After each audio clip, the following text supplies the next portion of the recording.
My next guest is a Just Democrat, and I am positive that she's going to win her primary. Her name is Dr. Stephany Rose Spaulding. Welcome to the show. How are you? I am well. How are you? I'm great. So I'm going to dispense with the suspense for folks, and let's tell them why we're so sure that you're going to win your race.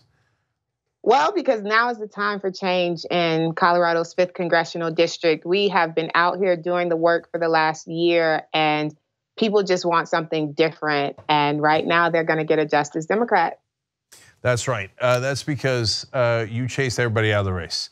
Yes, that too. Yeah. So right now you're unopposed in the primary, but that's a little misleading. You were not unopposed before, so there was 3 other Democrats in the race. So what happened to clear the field before the primary?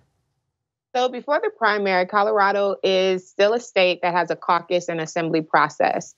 In the caucus process, you can either petition onto the ballot or get 30% of the vote.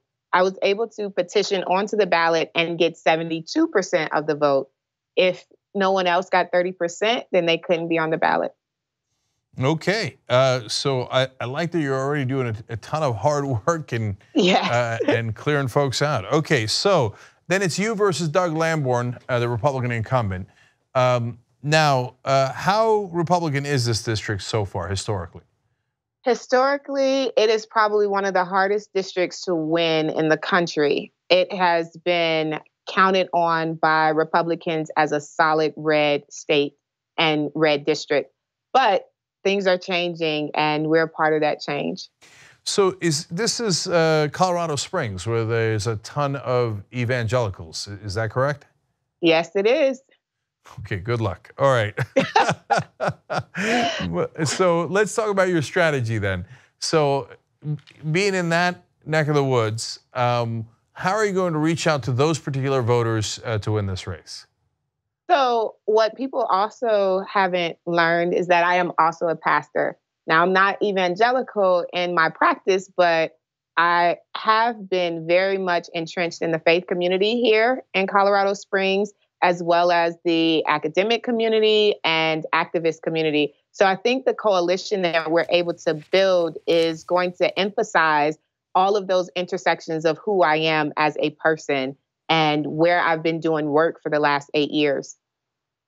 Okay, so you're for universal health care. What does that mean to you, and do you think that issue is going to resonate with all the voters in your district? It won't resonate with all of them, but it is resonating with the majority of voters here in our district. And for me, universal health care is to make sure that we are expanding Medicare for all and moving to a single payer system so that people have access, and not just access, but also the quality of health care that they need. All right, and are you seeing anything else, whether it's polling or anecdotal and in your race, of progressive issues that are resonating with Republicans and independents? So I'll tell you, honestly, we have had so many Republicans walk into our office and talk about how they have been long-term supporters of the GOP, but they just simply cannot anymore. There was a gentleman who walked in off the street, said he was a Republican, give me an envelope. And we were like, okay, here you go. And then just last week, the incumbent, one of his lifelong friends, hosted a meet and greet for us. So people are frustrated, and we are moving this district. So, Dr. Spaulding, why?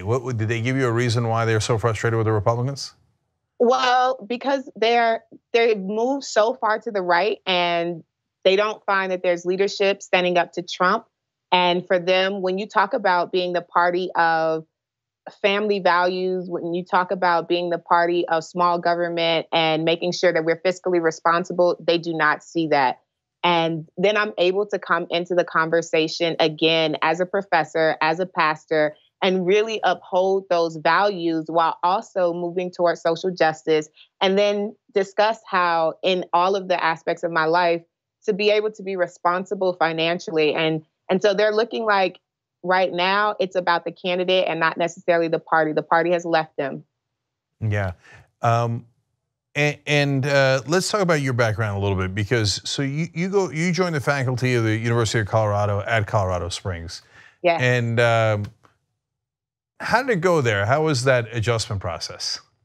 It was interesting. I can tell you that when I was hired, and I've shared this story publicly, so she also knows as well. When I was hired, the provost at the time brought me in the room, sat me down, and she was very direct and clear. She said, "Stephany, we want to hire you. We want you to thrive. We want you to get tenure at the University of Colorado, Colorado Springs. But I need to be honest, we have a hard time keeping African Americans in this community because of the conservative nature of this town." Well, that's an honest conversation. Yes. So what was your reaction to that?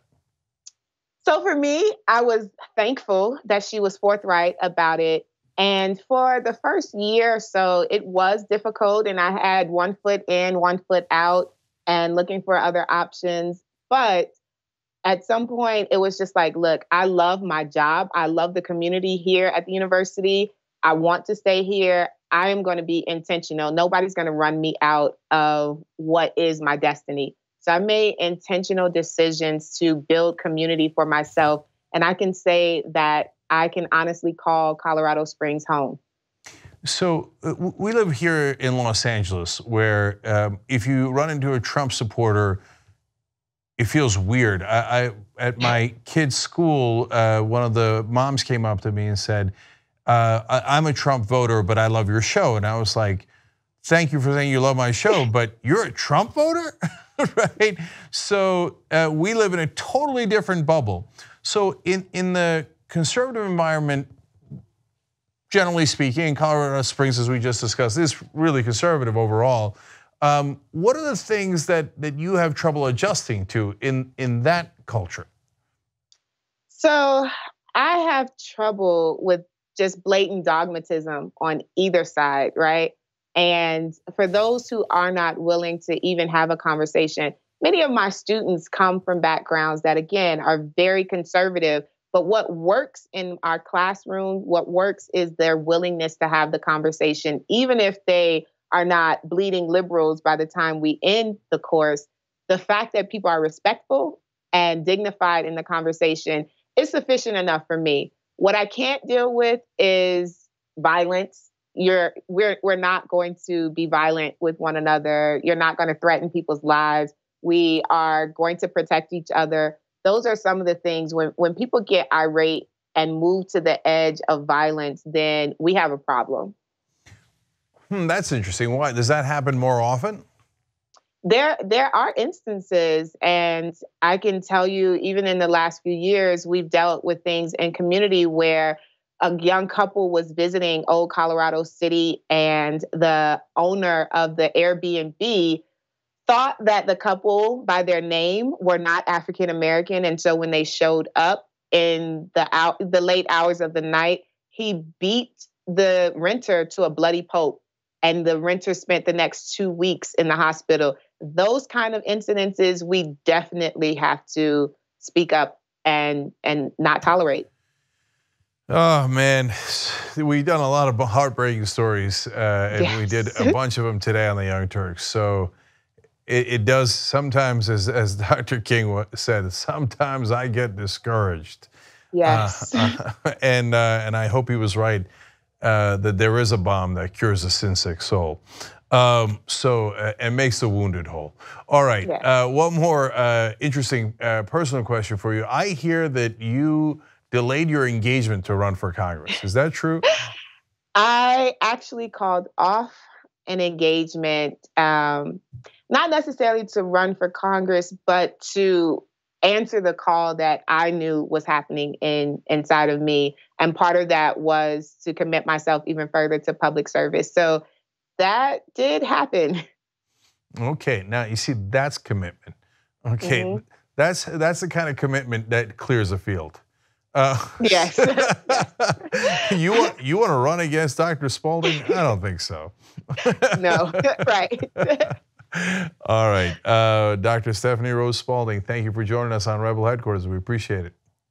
Thank you so much, and You're so amazing. So thank you.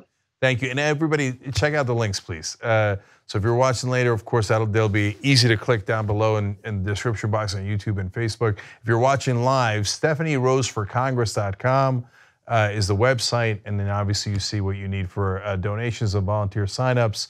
And Dr. Spaulding's Just Democrat. That means no corporate PAC money. Small dollar donations can and often do win the day.